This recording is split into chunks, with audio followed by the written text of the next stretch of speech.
Good morning বন্ধুরা, দেখুন আমাদের এখানে জল হয়েছে, কত মারাত্মক জল হয়ে গেছে।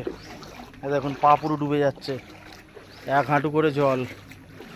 আস্তে আস্তে যাচ্ছি, চারিদিকে জলে জলে ভর্তি হয়ে গেছে, লোকের ঘরে অবধি জল ঢুকে গেছে। এ দেখুন কত জল হয়েছে, প্রচুর বৃষ্টি, সারা রাত বৃষ্টি হয়েছে, সারা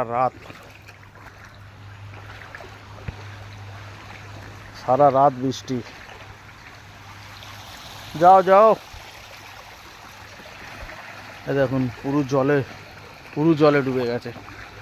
কি অবস্থা! এই দেখুন এইদিকে চারিদিকে জলে ডুবে গেছে, এইদিকে চারিদিকে জল, পুরো ডুবে গেছে, চারিদিক সব ডুবে গেছে। আর আজকে যদি এইরকম বৃষ্টি হয়, দেখুন আমাদের এই হচ্ছে আমাদের বাঁশবাগান, এই জমি সব আমার কাকাদের। এই দেখুন বাঁশবাগান পুরো ডুবে গেছে, বাঁশবাগানের ভেতর অবধি জল, ও তো ঢোকাই যাবে না। এই দেখুন আস্তে আস্তে কত জল বাড়ছে। এই আমাদের মন্দিরে আর একটু হলেই আমাদের মন্দিরে জল উঠে যাবে। এই দেখুন, এই হচ্ছে আমাদের দুর্গা মন্দির, এখানে আমাদের দুর্গা পুজো হবে এইবারে।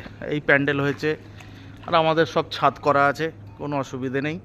বৃষ্টি হলে ভেতরে বসে বসে খাওয়া দাওয়া হবে, ঘোরা হবে, তাস খেলা হবে। এই দেখুন কত জল, এই দেখুন হু করে জল কীরকম ঢুকছে দেখুন, এই দেখুন জল ঢুকছে। এই দেখুন পুরো জলে ভর্তি, চারিদিক জলে ভর্তি হয়ে গেছে। খুব পরিস্থিতি খারাপ। যদি আরেকদিন যদি বৃষ্টি হয়, ঘরে জল ঢুকে যাবে, ঘরের সিঁড়ি অবধি জল উঠে গেছে, একদম চারিদিক থেকে নোংরা ফোংরা কোত্থেকে সব ভেসে এসছে, দেখুন সব ডুবে গেছে, সব ডোবাই। দেখুন আমার এখানে কত জল, এই দেখুন এই দেখুন আমার এখানে কত জল।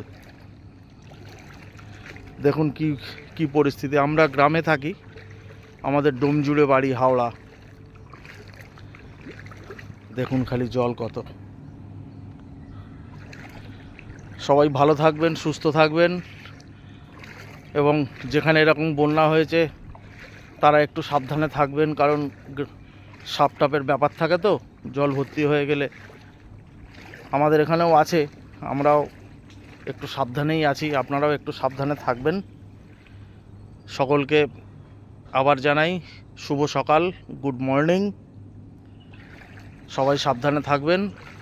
দুর্গাপুজোয় জানি না কি হবে, যদি এরকম বৃষ্টি হয় ঘরেই থাকতে হবে। ঠিক আছে, টাটা, বাই বাই।